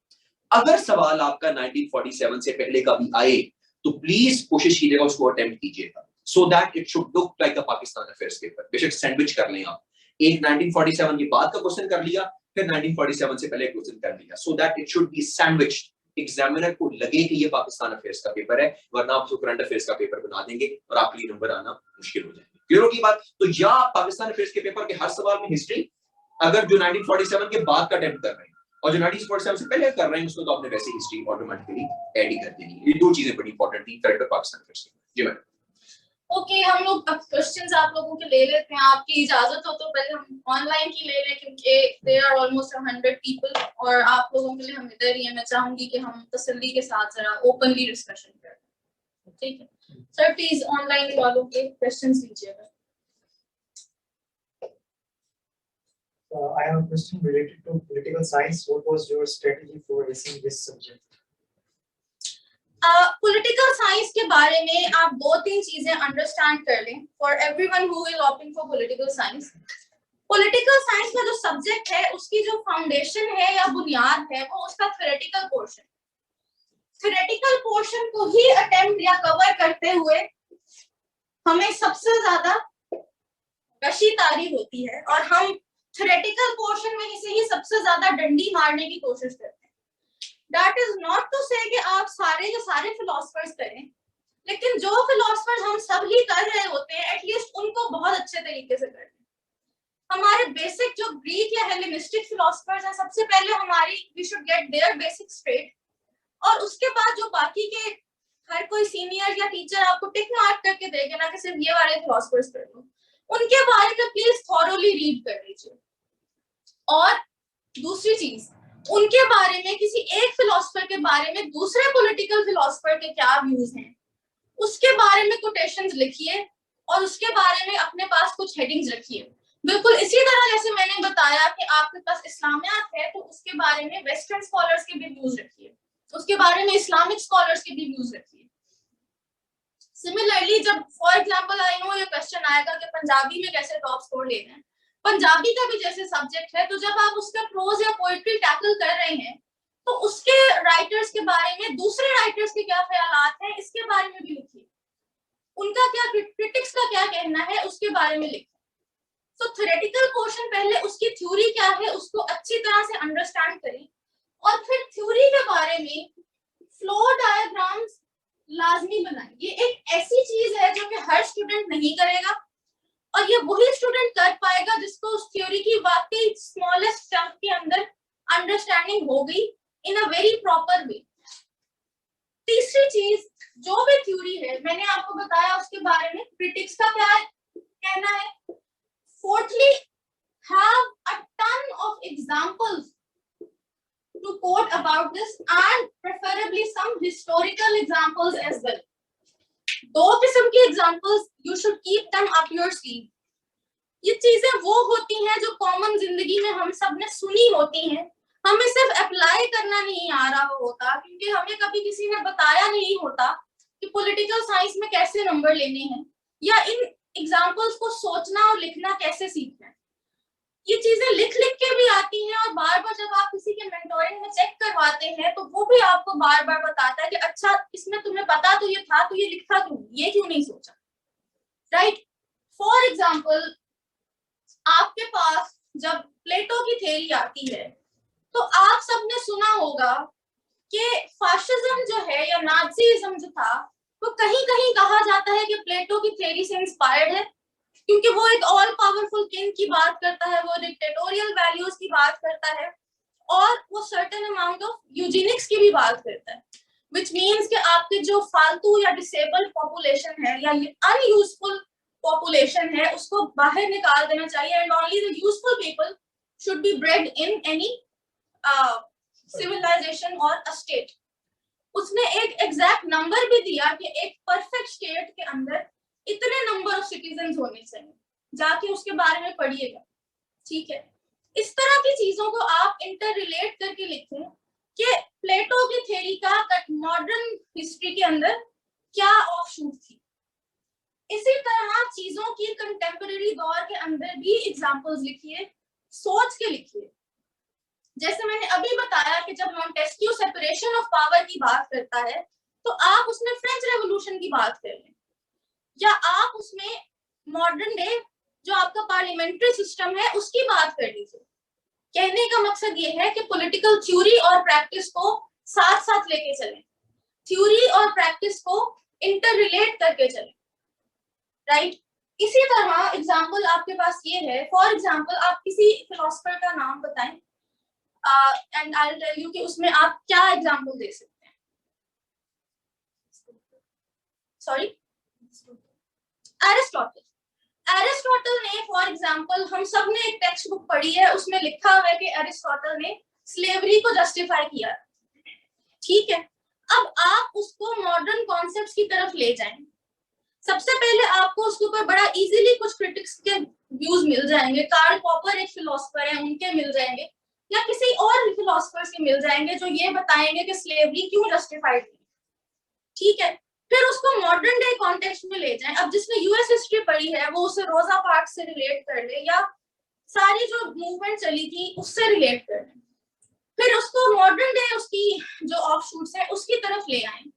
आप उसको जेंडर के स्टूडेंट हैं तो जेंडर में आप इमेंसिपेशन से रिलेट करते हैं, राइट, या आप उसको ब्लैक लाइव्स मैटर का सबको पता है उससे रिलेट करते हैं, और उसको take it as a modern day criticism on the views of Aristotle, ठीक है। जहां पे एरिस्टोटल का सवाल है आप उसमें ये हेडिंग एक मेंशन करें, ये चीजें हम सबको पता है, पढ़ के हम सब आए हैं, लेकिन हम लिखना भूल जाते हैं। सिमिलरली आप किसी भी मुल्क का कॉन्स्टिट्यूशन जब करते हैं, पार्ट 2 पेपर 2 की बात हो रही है, तो कॉन्स्टिट्यूशंस को आपस में इंटर रिलेट करें। आपसे वो कहता है कि यूएस का जो सेनेट है that is the most powerful senate in the world, describe या डिस्कस। सबने लिखा कि सेनेट में ये है वो है ऐसे है।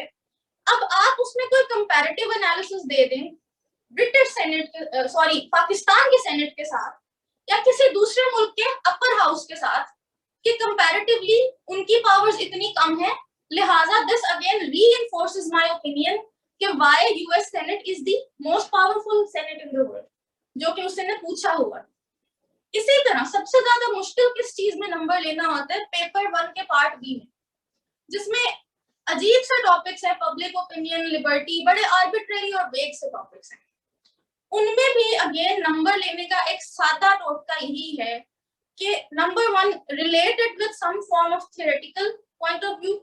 जैसे फॉर एग्जांपल आपसे लिबर्टी पे वो सवाल करता है, तो आप लिबर्टी के बारे में उसको जेएस मिल के साथ व्यूज के साथ रिलेट कर लें, या जेरेमी बेंथम की यूटिलिटेरियनिज्म है उसके साथ रिलेट कर लें, किसी ना किसी तरह किसी थ्योरी के साथ रिलेट करें, क्योंकि पढ़ा हुआ आपने है।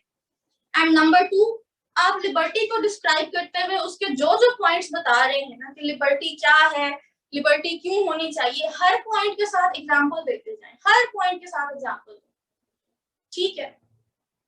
जैसे कि आपसे कहा जाता है कि liberty is a fluid concept, liberty evolve होती रहती है, तो इसमें अगेन जो जेंडर का स्टूडेंट है वो मेंशन कर दे कि किस तरह से वोटिंग राइट्स वुमेन को अभी रिसेंटली मिले हैं, आई थिंक सऊदीया में 2020 या 21, ठीक है, या इमेंसिपेशन मूवमेंट का जिक्र कर दे। तो लिबर्टी इस तरह से एक फ्लूइड कॉन्सेप्ट होता है। जो इन्वायरमेंटल साइंस का स्टूडेंट है वो ये मेंशन कर सकता है कि अब हमारे एनवायरमेंटल राइट्स जो हैं वो भी हमारे कॉन्स्टिट्यूशंस का हिस्सा बनते जा रहे हैं, क्योंकि अब अवाम को ये लगा, पब्लिक को ये लगा, ये पब्लिक ओपिनियन वाले क्वेश्चन के लिए भी है कि हमारे पास एनवायरमेंटल राइट्स और एनवायरमेंटल सेफ्टी भी होनी चाहिए, तो एनवायरमेंटली भी हमें लिबरेट किया जाए। जो रिच और पुअर का नॉर्थ और साउथ का डिवाइड है, हमें उससे लिबर्टी दी जाए। सो आपने example they the, examples have a plenty of examples up your sleeve. And lastly अब उसको पॉलिटिकल साइंस के किसी और कॉन्सेप्ट से रिलेट कर दें। आपने थ्योरी में तो बता दिया कि जेएस मिल की है या बेंथम की है, आप अब उसमें ये भी बता दें किसी कॉन्स्टिट्यूशन से एग्जांपल दे, और कुछ नहीं तो आज आगे आपके पास जो हमारे कॉन्स्टिट्यूशन के फंडामेंटल राइट्स हैं, आर्टिकल 8 से 28 का सिर्फ नाम भी लिख देना कि ये राइट्स जो है ये क्यों दिए गए हैं, क्या जरूरत थी कि आइन जैसे अहम एक डॉक्यूमेंट के अंदर ये दी गई, वो लिबर्टी की वजह से ही है या वो पब्लिक ओपिनियन की खातिर ही है। So this is how it's all about being interdisciplinary, it's not about cramming the text book, it's just about using your brain. और इसीलिए मैं ये ही अपने स्टूडेंट्स को रीइंफोर्स करती हूँ कि हर किसी का माइंड अलग तरीके से चलेगा, तरीका पता चल गया, अब वो कोई सोचेगा कि मैं इसको इस थ्योरी से रिलेट कर लूं, कोई और जो है उसने कुछ और पढ़ा होगा वो कोई और एग्जांपल देगा। This is the whole beauty of this process कि वंस आपने स्टूडेंट को पेपर हल करना सिखा दिया ना, उसे पेपर करके मजा भी आएगा और कभी इम्कान है कि कोई और ताकत उसे एलोकेशन से ना रोक सके। जी कोई और क्वेश्चन? से राइशा आपसे पूछती हैं कि would your PARC and current affairs session include evaluations and assignment? अच्छा, आयशा पूछ रही है कि पाकिस्तान अफेयर्स और करंट अफेयर्स का जो सेशन हमारा स्टार्ट हो रहा है 20th से, उस पे एवेल्युएशन होगी। जी बिल्कुल एवेल्युएशन होगी। और जो वैसे तो एवेल्युएशन हमारी सेपरेट भी चल रही है कि हम पाकिस्तान अफेयर्स और करंट अफेयर्स की वैसे भी साथ साथ एवेल्युएशन कर रहे हैं कि जिन्होंने सिर्फ एवेल्युएशन करवानी है अपने पेपर्स की, तो वो एवेल्युएशन करवाने के लिए हमें पेपर्स भेज सकते हैं, उनकी एवेल्युएशन करके उनको वापस कर देंगे। लेकिन जो मैं अपना सेशन स्टार्ट कर रहा हूँ पाकिस्तान अफेयर्स और करंट अफेयर्स का, उसमें एक चीज बड़ी इंपॉर्टेंट है जो मैं आपको बताना चाहता हूँ, वो ये है कि हमारे पास 3 क्लासेस तो होंगी हर हफ्ते के, लेकिन जो चौथा हमारे पास दिन होगा उस दिन उन 3 क्लासेस का टेस्ट होगा। यानी जो 3 लेक्चर्स हमने कवर किए होंगे उनका चौथे दिन टेस्ट होगा। यानी कि हमारे पास वो हम 25 लेक्चर्स जब कंप्लीट करेंगे ना, तो हर हफ्ते के बाद उसका टेस्ट लेते जाएंगे। हर हफ्ते उन 3 टॉपिक्स का टेस्ट करेंगे और जब हमारे पास सारे लेक्चर्स कंप्लीट हो जाएंगे तो फिर हमें पूरा मॉक टेस्ट लेंगे। वो ही सारा कुछ इसके अंदर इंक्लूड होगा, यानी ताकि आपको बार-बार टेस्टिंग से गुजरना पड़े, क्योंकि प्रॉब्लम वही आ रही है स्टूडेंट्स की कि नॉलेज है लेकिन टेस्ट नहीं हो रहा, क्योंकि घर बैठ के लगता है कि सब कुछ आता है, लेकिन जब तक टेस्ट नहीं होगा तब तक पता नहीं चलेगा। तो बिल्कुल ऐसे ही है कि टेस्टिंग भी हो रही है, उसके अंदर आपके पास सेपरेट टेस्ट सेशंस भी चल रहे हैं, इंग्लिश एसे के भी, प्रेसी के भी, करंट अफेयर्स के भी, पाकिस्तान अफेयर्स के भी। लेकिन जो सेशन हो रहा है उसके अंदर जो 3 लेक्चर्स हमारे पास हर हफ्ते के लिए होंगे, तो चौथे दिन हमारा टेस्ट होगा। टेस्ट आप ऑन कैंपस आके देना चाहें तभी दे सकते हैं, आप घर बैठ के टेस्ट करें, टेस्ट करके हमें आप भेज दें, हम उसको भी चेक कर देंगे। तो इवैल्यूएशन हर वीक होगी उन लेक्चर्स की जो हमने उन 3 लेक्चर्स में कंप्लीट कर। एक स्टूडेंट पूछ रहे हैं कि ये सेशन ऑनलाइन होगा, तो ये बिल्कुल होगा। हम हाइब्रिड मोड में क्लासेस करते हैं। अभी इस सेमिनार में भी हमारे पास फिजिकली बच्चे बैठे हुए हैं और हम इसे ऑनलाइन भी कंडक्ट कर रहे हैं। लेकिन जो भी हो, मैं एक चीज जरूर कहूंगी, अव्वल तो हत्तुल इम्कान कोशिश करें कि आप जो लोग लाहौर में हैं वो प्लीज कैंपस पर आकर ही टेस्ट दिया करें, चाहे जहां भी जाए, नॉट नेसेसरीली CEPI में, क्योंकि कैंपस में एक दूसरे के साथ बैठ के आपके पास अनफेमिलियर एनवायरनमेंट में जो एक प्रेशर होता है ना, उसको सस्टेन करना और उसकी आदत डालना बहुत ज्यादा जरूरी है। लेकिन लेट सपोज आप लाहौर में नहीं है, मैं खुद अपनी प्रिपरेशन के टाइम पे लाहौर में इसलिए नहीं थी क्योंकि कोविड था। आप तब उस सिनेरियो के अंदर लाजमी घरों में बैठे या लाइब्रेरीज में बैठे, लेकिन प्लीज टेस्ट लाजमी दें, क्योंकि उसके बगैर आप चाहे 12 महीने भी पढ़ते रहेंगे, आपको उसका बेनिफिट नहीं हो पाएगा। मैं एक दफा फिर कह रही हूँ कि प्लीज नवंबर तक अपना सिलेबस वाइंड अप करके लाजमी टेस्ट शुरू करें। अगर आपको अभी से लगता है, क्योंकि ये अभी वो फेज सेट इन हो जाता है सितंबर अक्टूबर में, जब आप उकताना शुरू कर देते हैं, आपसे नहीं पढ़ा जा रहा होता ऑन योर ओन, तो आप अभी से ज्वाइन कर लें, क्योंकि इसी बहाने जब आपके ऊपर एक चेक होगा ना स्ट्रिक्टली कि कल टेस्ट देना है, मैं एक जगह कमिटेड हूँ, तो फिर आप पढ़ेंगे। बिकॉज शुरू में हम बहुत एक्साइटेड होते हैं CSS को लेके, कम नवंबर दिसंबर हमारे बिल्कुल ही जो है ना जोशो जज्बे मान पड़ चुके होते हैं। लिहाजा इस चीज के बारे में रिलेटेबल, इस चीज के बारे में प्लीज अभी से काम करना शुरू कर दें। आपको ऑनलाइन करना है ऑनलाइन करें, कैंपस पे करना है कैंपस पे करें, हर चीज हो जाएगी, आप बस पढ़ने वाले और लिखने वाले बने। जी बुजुर्ग पूछती हैं कि please tell about GSA paper intro and conclusion required, और इसका नेचर बाकी सब्जेक्ट से डिफरेंट है। GSA में इंट्रो और कंक्लूजन बिल्कुल कतई रिक्वायर्ड नहीं है। साइंस को आप साइंस की तरह करते हैं, साइंस वाली हेडिंग्स देते हैं, एग्जाम्पल उसमें लाजमी ज्यादा से ज्यादा दें जैसे आप बाकी सब्जेक्ट्स में देंगे।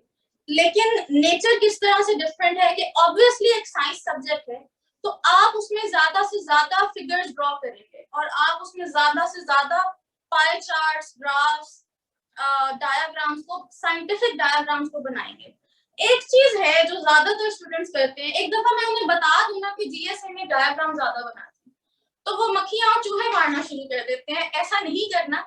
डायग्राम का मतलब ये नहीं है कि आपसे सेरेमिक्स पर सवाल आया तो आप ये बाउल बना के मुझे दिखा दें, ठीक है, या आई बनाने को कहा है तो ये आपने आई बना दी जिसके अंदर ना कोई लेबलिंग है, ना कोई पता चल रहा है कि क्या स्ट्रक्चर है। अब डायग्राम बनाएंगे तो आप कायदे से बनाएंगे। एंड प्लीज GSA का पेपर, दूसरी चीज ये है कि वो उस किताब से नहीं आता जो हम सब पढ़ रहे हैं, ठीक है।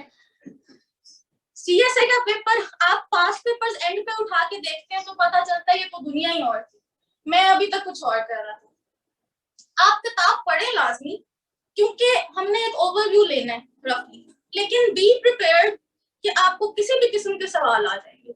हमारे पेपर में फॉर एग्जांपल कोई भी सवाल उस बुक से नहीं आ रहा था, हमसे ट्रांसपिरेशन ऑफ लीफ पूछी जा रही है फॉर एग्जाम्पल। अब ये है कि आपको अपनी जो मैट्रिक का या इंटर का भी नॉलेज था ना, उसको थोड़ा थोड़ा रिकॉल करना पड़ेगा। अगर आपको थोड़ा भी आता है ना, लेकिन वही बात है, लिख लिख के रिफ्लेक्स बन के आपको डायग्राम्स बनाने की आदत हो गई ना, तो आप बच जाएंगे। फॉर एग्जाम्पल लीव्स की ट्रांसपिरेशन का आपके पास आ रहा है क्वेश्चन, तो आता तो किसी को भी नहीं है, लेकिन मैंने एक पेज पे इतनी बड़ी फिगर बना दी जिसके अंदर मैंने पहले एक पत्ता बना दिया। वही चीज है कि 3 घंटे के अंदर आपका माइंड चल रहा है। फिर इसका एक क्रॉस सेक्शन मुझे याद था, मैट्रिक की बुक में था, बायो की बुक में, जिसके अंदर स्टोमेटा ऑफ लीव्स बने हुए थे। स्टोमेटा जो है, जब पानी भर जाता है तो ये ओपनिंग और क्लोजिंग इनकी कैसे हो जाती है, फिर इसके अंदर से जो है वो दिन के अंदर इवेपोरेशन हो रही है, नाइट के अंदर नहीं हो रही। फिर दिन के अंदर क्या है, आपके पास ऑक्सीजन रिलीज हो रही है और रात के अंदर कार्बन डाइऑक्साइड। ये चीजें सबको पता है, हम सब ने ये बेसिक्स पढ़ी हुई है, बस थोड़ा सा दिमाग चलाने की आदत डालने की जरूरत है। दूसरी चीज ये है कि किसी का स्ट्रॉन्ग फोर्टे साइंस है और किसी का फोर्टे मैथ्स है। मेरे लिए मैथ्स इतना अच्छा नहीं था जितना मुझे था कि मेरे बाकी सब्जेक्ट्स अच्छे हैं, क्योंकि नेचुरली मैं एक मेडिकल की स्टूडेंट रह चुकी थी। साइंस में मैं बहुत अच्छे मार्क्स ले लेती थी, मैथ्स में मेरा पेपर ही पूरा नहीं होता था क्योंकि मेरा टाइम मैनेज नहीं होता, क्योंकि मैथ्स वो अब है ही नहीं। अनफॉर्चुनेटली वो आपका व्हाट्सएप वाले क्वेश्चन आ रहे होते हैं कि इस ट्रायंगल में कितने ट्रायंगल दिख रहे हैं ये बताएं, राइट। वो चीज कुछ जो शार्प लोग हैं जो कर सकते हैं वो कर लेते हैं। आप पहले अपना फोर्टे डिटरमिन करें। आपको साइंस में नंबर ज्यादा आ रहे हैं तो उस पर काम करें, टेंशन की बात नहीं। मैथ्स पे भी काम करें, लेकिन डू ट्राई कि वहां से अगर कोई डेफिशिएंसी है तो उसको वहां से आप मेकअप कर लें। And same goes for this कि अगर किसी को मैथ्स बेहतर आती है तो वो कोशिश करे कि उसमें से 40/40 ले ले, क्योंकि मैथ्स में आपको फुल मार्क्स मिल जाते हैं वाहिद सब्जेक्ट। आपने यहाँ से 40 ले ली और एमसीक्यूज में से भी 10 ले ली है ना, तो जीएसएम में 50 से 60 का स्कोर बहुत अच्छा स्कोर होता है, राइट। तो प्रेशर इसमें कोई नहीं लेना, अपनी स्ट्रॉन्ग एरिया पे काम करें।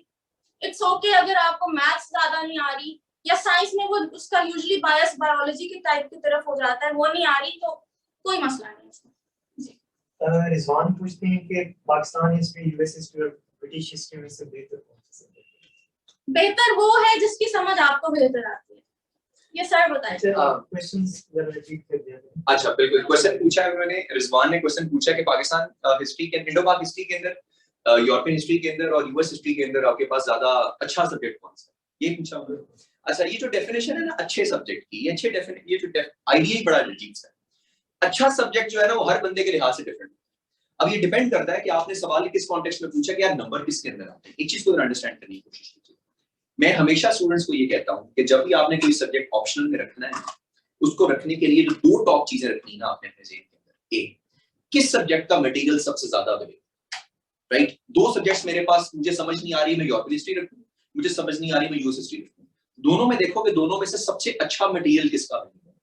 2, कॉन्टेक्स्ट हमेशा देखो, अगर किसी जगह अकेडमी जा रहे हो तो जाके ये देखो कि दोनों सब्जेक्ट्स में से सब्जेक्ट पढ़ा कौन रहा है, क्योंकि बहुत से बड़ी दफा ऐसा होता है कि एक सब्जेक्ट ऐसा होता है जो कि होता तो बहुत नॉर्मल सा सब्जेक्ट है, लेकिन कोई टीचर जो होता है ना उसको बहुत इंटरेस्टिंग बना देता है, राइट। और कभी कभार एक ऐसा सब्जेक्ट होता है जो बहुत डिफिकल्ट होता है लेकिन टीचर उसको बड़ा आसान बना देता है, और बड़े आसान सब्जेक्ट को टीचर मुश्किल करते हैं। सो ऑलवेज सी कि वो सब्जेक्ट पढ़ा कौन रहा है, एंड नंबर 2 ऑलवेज सी कि आपके पास नॉलेज किससे ज्यादा अवेलेबल है। अगर आप मेरे से ओपिनियन पूछ रहे हैं तो ओपिनियन के लिहाज से अगर मैं आपको बता दूं तो मेरा ओपिनियन ये है कि आप ये देखें कि इन तीनों सब्जेक्ट्स में से कौन सा सब्जेक्ट आपको बाकी सब्जेक्ट्स में हेल्प कर रहा है। सो फॉर एग्जांपल, अगर आपने पॉलिटिकल साइंस रखी हुई है, आपने आईआर रखी हुई है, तो यूरोपियन हिस्ट्री ऐसा सब्जेक्ट है जो आपको बाकी सब्जेक्ट्स में भी हेल्प करता है। यूरोपियन हिस्ट्री में जो चीज आप पढ़ते हैं वो आप यूरोपियन, आप क्या कर सकते हैं, आप उसको आईआर में भी लिख सकते हैं, आप पॉलिटिकल साइंस में भी लिख सकते हैं। दूसरी तरफ आप यूएस हिस्ट्री रखते हैं तो भी आपको दोनों सब्जेक्ट्स के अंदर हेल्प होती है, यानी आईआर में भी लिख सकते हैं आप, उसके अंदर भी लिख सकते हैं, eight the end of the day जो है पॉलिटिकल साइंस के अंदर भी। इंडो पाक हिस्ट्री ऐसा सब्जेक्ट है, वैसे तो बहुत अच्छा है, हमने पढ़ा हुआ है, लेकिन यकीन करें इंडो पाक हिस्ट्री का सबसे बड़ा मसला है कि इंडो पाक हिस्ट्री का ना आपको ना थोड़ा सा बाइस्ड हिस्ट्री मिलती है, क्योंकि अगर आप थोड़ा पाकिस्तानी हिस्टोरियंस को पढ़ने की कोशिश करेंगे वो थोड़े से बाइस्ड हैं टुवर्ड्स पाकिस्तान, अगर इंडियन हिस्टोरियंस को पढ़ेंगे टुवर्ड्स इंडिया। तो मेरी नजर में अगर आप ओपिनियन मेरे से पूछेंगे तो यूरोपियन हिस्ट्री और US history, these are the 2 subjects that you need to take अगर आपने हिस्ट्री वाली साइड के ऊपर जाना है। लेकिन याद रखिएगा मेरा मशवरा है, ये नहीं है कि मैंने आपको उसके अंदर कोई फोर्स कर रहा हूँ। हमेशा देखिएगा कि आपका इंटरेस्ट किस सब्जेक्ट के अंदर से है, जिसमें इंटरेस्ट हो वही सब्जेक्ट रखिएगा, ट्रेंड्स की तरफ ना जाइएगा, क्योंकि मुझे सीएसएस में सबसे बुरा लफ्ज जो लगता है वो ट्रेंड है, क्योंकि आप ही ट्रेंड सेटर होते हैं, आप ही ट्रेंड स्पॉइलर होते हैं। आपने अगर एक ऐसा सब्जेक्ट रख लिया जो किसी और ने रखा हुआ था, उसके नंबर अच्छे आ जाए, और आपने सिर्फ इसलिए रख लिया किसी और ने रखा हुआ था, तो आप यकीन करें वो नंबर आपके उस तरह नहीं आएंगे। सो ऑलवेज सी कि आपके पास जो है नॉलेज रिसोर्स किसमें अवेलेबल है। मेरा ओपिनियन पूछिए तो यूरोपियन हिस्ट्री और US history are good subjects as compared to Indo history. हमें एडमिन ने कहा है कि हम शॉर्ट आंसर्स रखें, क्योंकि 7:30 तक हमें वाइंड अप करना है और क्वेश्चन बहुत ज्यादा है। जी sorry admin.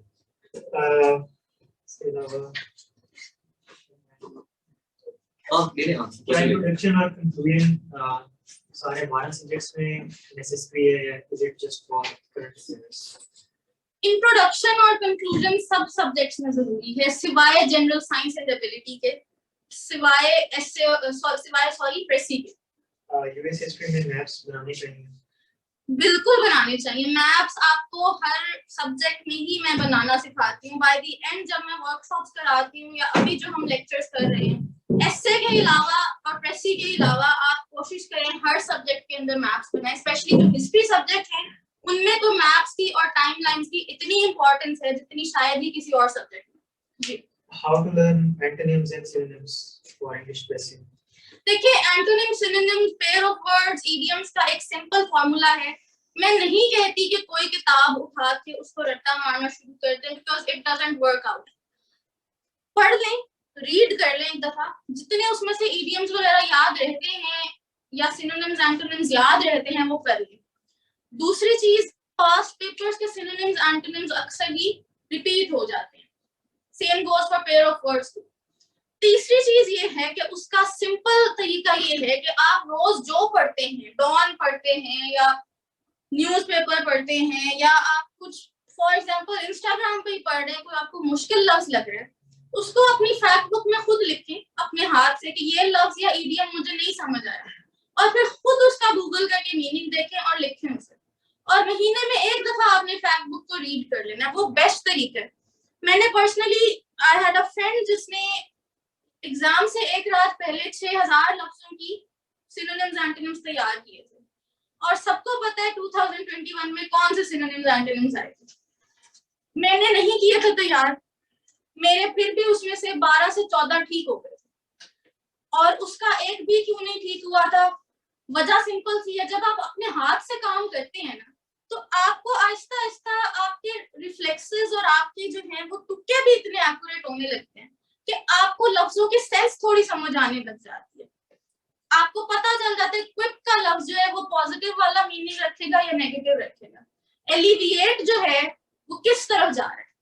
So it's just about the reflexes. आप खुद काम करें, और दूसरा प्रैक्टिस प्रैक्टिस प्रैक्टिस। Amar कहते हैं, is it appropriate to write a quotation or piece of poetry in the beginning of English essay? No. Try to start with your own opinion. लोग करते हैं इस तरह, लेकिन it is not recommended. अपने opinion से शुरू करें और अपना ओपिनियन दें ज्यादा से ज्यादा। इंट्रोडक्शन में अपना लिखें, उसके बाद आप जितनी भी कोटेशंस लिखते हैं या कुछ भी लिखते हैं कोई मसला नहीं, अच्छी बात है। And a quotation or any reference once every 2 to 3 pages is a decent point. इतने ज्यादा भी ना हो कि एग्जामिनर को लगे कि इसका अपना तो कोई ओपिनियन नहीं है, ये शैडो हो रहा है behind any other person's opinion. So अपना एक्सप्रेस करें, उसके बाद one reference every 2 to 3 pages. Sir मरवा कहते हैं कि सोर्सेस फॉर पाकिस्तान अफेयर्स। मरवा का क्वेश्चन है कि सोर्सेस फॉर पाकिस्तान अफेयर्स, उसके अंदर जो हमारे पास सोर्सेस हैं, जो प्री पार्टीशन है वो सोर्सेस डिफरेंट हैं, पोस्ट पार्टीशन जो सोर्सेस जो थोड़े से डिफरेंट हैं।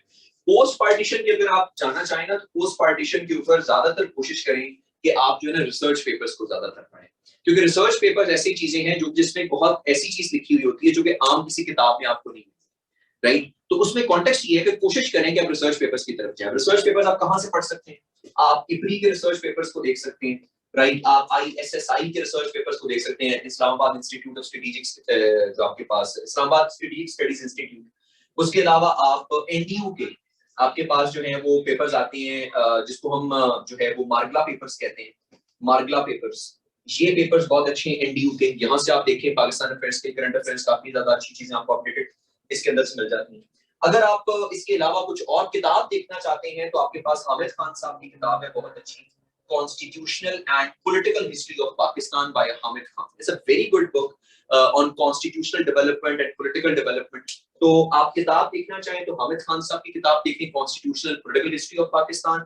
रिसर्च पेपर्स देखना चाहें जो पाकिस्तान ओरिएंटेड है, ये आपको ये वो नॉलेज दे रहा हूँ जो पाकिस्तान अफेयर्स का है, क्योंकि करंट अफेयर्स में जाएंगे तो इंटरनेशनल ऑथर्स को भी पढ़ना पड़ेगा। तो ये इपरी है, ये आपके पास ISSI है, NTU है, ये मागला पेपर्स, ये तीनों पाकिस्तान अफेयर्स में अच्छा नॉलेज आपको देते हैं। इसके अलावा आपके पास HEC के रिसर्च पेपर्स भी मिल जाएंगे आपको। HEC की वेबसाइट पे आप जाएंगे ना तो वहां से आपको HEC के रिसर्च पेपर्स भी मिल जाएंगे, तो वो भी आप देख सकते हैं। सो पाकिस्तान अफेयर्स के लिए HEC की वेबसाइट पे चले जाएं, research papers IPRI, ISSI, NTU, NTU के मागला पेपर्स और हामिद खान साहब की किताब constitutional political history of Pakistan, Hamid Khan और हमारे नोट्स। मदिया पूछती है, ma'am should CA students opt for accountancy subjects या फिर some seniors suggest political science or IR opt करें? अच्छा, अकाउंटिंग ऑप्ट करें या पॉलिटिकल साइंस? अगर आपका मेजर है अकाउंटिंग तो फिर क्या ही इशू है, क्योंकि हम सबको पता है अकाउंटिंग लेके आपको कोई मसला नहीं होता।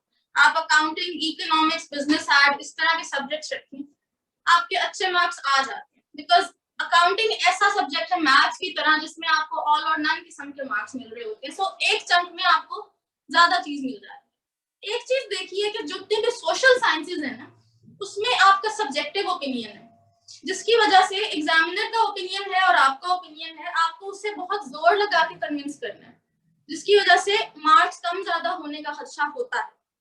लेकिन जहां पे आपके पास है साइंस सब्जेक्ट की ऑप्शन, तो साइंस हार्ड साइंस है, सोशल साइंस नहीं है।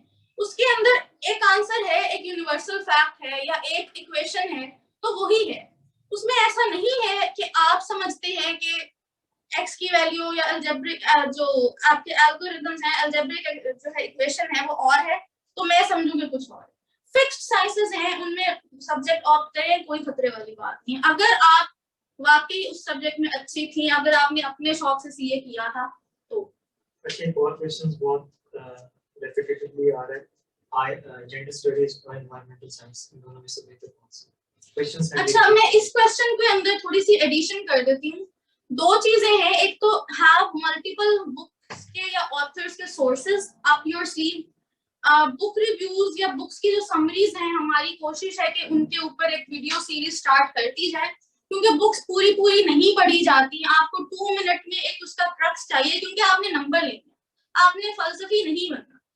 एंड सेकेंडली, CEPI आपको वीकली बुलेटिन शेयर कर देता है। उसका सिर्फ ये फायदा है कि उसमें पेड आर्टिकल्स जो हैं और जो CSS से रेलेवेंट है वो आपको मिल जाती हैं। उनकी प्लीज फैक्ट बुक बनाया करें, क्योंकि डॉन अब आपको CSS से रेलेवेंट आर्टिकल्स नहीं देता अनफॉर्चुनेटली। उसको पढ़ लिया करें, उसमें से फैक्ट्स अपनी नोट्स में डालें और उनको फॉलो करें। जेंडर स्टडीज और एनवायरमेंटल साइंस का जहां क्वेश्चन है, तो बात ये है कि ट्रेंड वाली जो बात है ना, वो यू नेवर नो कि कब किसका क्या हो जाए। आपको वो सब्जेक्ट चूज करना जिसमें आपको लगता है कि आप हर हाल में अच्छे मार्क्स ले सकें। For example, I had a friend जिसने 2 दफा अटेम्प्ट दी और पहली अटेम्प्ट में उसके जेंडर स्टडीज में अच्छे खासे मार्क्स थे, 60+ 70s में थे, लेकिन फिर भी उसने अगली अटेम्प्ट में एनवायरमेंटल साइंस रखा दूसरों को देखकर। And when the result came out the second time, तो एनवायरमेंटल साइंस में उसके 33 मार्क्स हैं। He is माशाल्लाह allocated and he is a very good fellow, लेकिन बात ये है कि 34 मार्क्स, सॉरी, वो एक नंबर से उस सब्जेक्ट में बचा।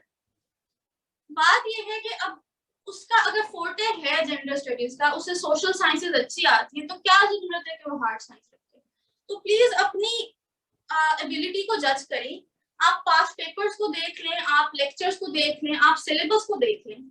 आपको जिसके साथ लगे कि मैं साइंस कर सकती हूँ या जेंडर स्टडीज कर सकती हूँ, उसे ऑप्ट करें। How to improve English? This is from a second year MBBS student. How to improve English from a second year MBBS student? जो स्लाइड्स आपको पढ़ाते होंगे प्रोफेसर्स, प्लीज उनकी इंग्लिश पे कभी मत जाइएगा। अभी से पेपर में थोड़ी सी टूटी फूटी लिखने के बजाय अच्छी लिखना शुरू कर दें। अच्छा पढ़ना शुरू कर दें। मैं जरूर इनकरेज करती हूँ कि किसी भी साइंस का स्टूडेंट हो ना, हम लोग जरा लिटरेचर से ज्यादा दूर हो जाते हैं, तो आप किसी ना किसी फॉर्म ऑफ लिटरेचर को लाजमी पढ़ें। आपको मेन स्ट्रीम अगर ये डॉन के आर्टिकल्स या कोई न्यूज़पेपर आर्टिकल्स नहीं पढ़े जा रहे हैं, पढ़े जा रहे हैं तो अच्छा है, नहीं पढ़े जा रहे तो स्टार्ट स्मॉल। आपको कोई फिक्शन पसंद है, हॉरर पसंद है, क्राइम पसंद है, आपको ट्वाइलाइट भी पसंद है, तो पढ़ना शुरू कर दें। रोज थोड़ा थोड़ा पढ़ें, क्योंकि पढ़ने से ही पैसिवली, मेरी इंग्लिश पढ़ने से ही पैसिवली अच्छी हो गई थी। एंड बाय दैट टाइम जब मैंने सीएसएस दिया तो I was already getting published in anthologies for my works in fiction and non fiction as well. So चीजों को रीड करना शुरू करें और थोड़ा थोड़ा लिखना भी शुरू करें। आप अभी एक स्टूडेंट एमबीबीएस के हैं, तो रात को अपनी डियर डायरी में एक पैराग्राफ भी लिखें, तो आपका एक हैबिट बन जाएगी कि आप ठीक लिखना शुरू कर देंगे। उसके बाद फिर सीएसएस के जो दीगर स्टूडेंट्स हैं वो भी ऐसे ही करें, थोड़ा थोड़ा स्टार्ट स्मॉल, उसके बाद फुल एसेज लिखें। आप एकदम पूरा एसे लिखते हैं, आप एग्जॉस्ट हो जाते हैं, नंबर नहीं आते, आप स्पिरिचुअली मजीद एग्जॉस्ट हो जाते हैं, फिर आप कहते हैं मैंने दोबारा लिखना ही। तो टेक बेबी स्टेप्स। अब मुझे वो इस क्वेश्चन के ऊपर ना मुझे आइडिया याद आ गया कि ये क्वेश्चन जब मैं क्लास खुद पढ़ा था सीएसएस की, तो one of my fellows asked this question to our professor. तो उन्होंने कहा कि सर, मुझे अभी तक वो क्वेश्चन याद है कि सर जो है ना सर, इंग्लिश को कैसे बेहतर करें, हाउ टू इंप्रूव इंग्लिश। तो मुझे अभी तक अपने उस्ताद की जो है ना अल्फाज याद है, वो कहते हैं बेटे, अच्छा लिखने के लिए अच्छा पढ़ना और अच्छा बोलने के लिए अच्छा सुनना जरूरी है। आपने अच्छा लिखना है, आप अच्छा पढ़ना शुरू करें, आप अच्छा जो है वो बोलना चाहते हैं, अच्छा सुनना शुरू करें। जैसे मैडम ने आपको कहा कि आप चीजें जब तक रीड करना शुरू करेंगे ना, चीजें आहिस्ता आहिस्ता, तो आपके लिए फिर नॉलेज बढ़ना शुरू हो जाएगा। यकीन करें, जब नॉलेज होता है ना बैक ऑफ द माइंड, ज़हन में पता होता है चीजों के बारे में, फ्लुएंसी खुद ही बन जाती है। अगर नॉलेज ही नहीं ना होता बैक ऑफ द माइंड, तो फ्लुएंसी भी नहीं बनती। फ्लुएंसी के लिए अच्छा नॉलेज लेना जरूरी होता है, अच्छा पढ़ना जरूरी है। बिल्कुल सही। मैं लास्ट रिमार्क दे दूं या अभी दो तीन लोग हैं जो माइक अनम्यूट करवाना चाहते हैं, कि उनमें से एक आध क्वेश्चन है तो गाइस। मैं इस पे एक आखिरी रिमार्क दे देती हूँ। सादत हसन मंटो से किसी ने पूछा था कि हाउ टू राइट बेटर। उनके मुताबिक अच्छा लिखने के लिए there is a golden proportion 80 to 20। 80% पढ़ेंगे तो 20% आप लिखेंगे, तब जाके आपको अच्छा लिखना आएगा। यही रूल सीएसएस में अप्लाई होता है, राइट जी। अनम्यूट हाँ, कर दें कोई कर दो वहां से आप।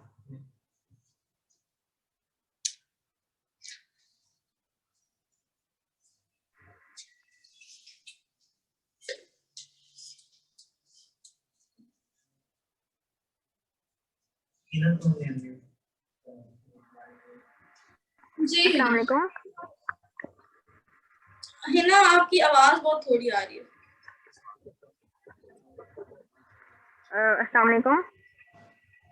हेलो, आवाज बहुत थोड़ी आ रही है इनकी।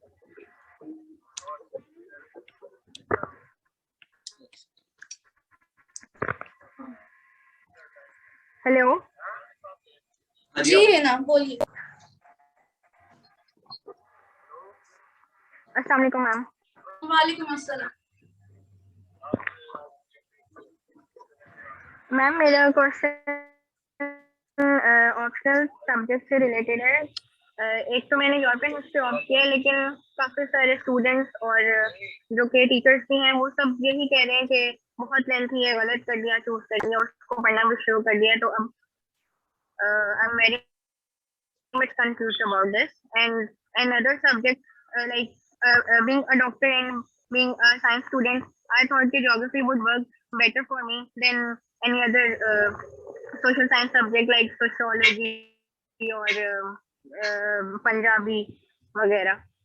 लेकिन सब लोग यही कह रहे हैं कि ज्योग्राफी होता है, आपका सवाल हो गया, नंबर नहीं आते आपका और एग्जामिनर भी कंफ्यूज अबाउट दिस। तो काइंडली प्लीज गाइड। जी अच्छा, इसका आंसर हिना ये है कि ठीक है, बहुत सारे टीचर्स कह रहे हैं कि यूरोपियन हिस्ट्री अब बहुत ज्यादा लोगों ने ऑप्ट करते हैं, तो आप ना करें। बात ये है कि आप किसी भी सेशन में या किसी भी साल में कोई भी क्वेश्चन, कोई भी पेपर अगर अटेम्प्ट कर लेते हैं, तो ऐसा नहीं होता कि बहुत ज्यादा लोग अगर आ गए हैं तो आपके चांसेस कम हो जाएंगे। बहुत हद तक होती है ये चीज, लेकिन एब्सोल्यूट एक्सटेंट तक नहीं होती। आप ये देखेंगे कि हर साल यूएस हिस्ट्री में फेल भी बहुत ज्यादा लोग होते हैं, फिर हर साल टॉप 10 में भी यूएस हिस्ट्री वाले बहुत सारे लोग होते हैं, इस साल भी हैं, क्योंकि कोई उसको पढ़ के भी तो टॉप कर ही रहा है ना, क्योंकि इसका मतलब है उसने सही पढ़ लिया। इसी तरह यूरोपियन हिस्ट्री की भी यही बात है, अगर आप उसे सही से अंडरस्टैंड कर रही हैं, आपके पास सोर्सेस सही हैं और आप अच्छा लिख रही हैं, तो कोई मसला नहीं है चाहे सारे के सारे स्टूडेंट्स यूरोपियन हिस्ट्री ऑप्ट कर लें। आपका कंपटीशन बेसिकली आपके अपने साथ है। सबसे पहले अपने फियर्स को काउंटर कर लें और अपने स्टैंडर्ड्स को ठीक कर लें, अपने हाई स्टैंडर्ड्स पर पूरा उतर जाएं, तो किसी का कोई सब्जेक्ट ऑप्ट करने से फर्क नहीं पड़ता। Sabir, for the next question.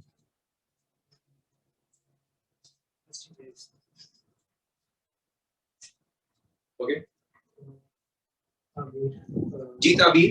अस्सलाम वालेकुम सर, मैंने आपसे पूछना था कि एक तो ये कि एमपीटी लास्ट ईयर का था कि बहुत ज़्यादा इजी आया, तो इस बार क्या चांसेस है एमपीटी बहुत मुश्किल आएगा या रिलेटिवली इजी ही होगा? उसके बारे में तो टेंशन ना लें अभी, मतलब नहीं तैयारी की हुई है, लेकिन एमपीटी लास्ट ईयर तो बहुत इजी था।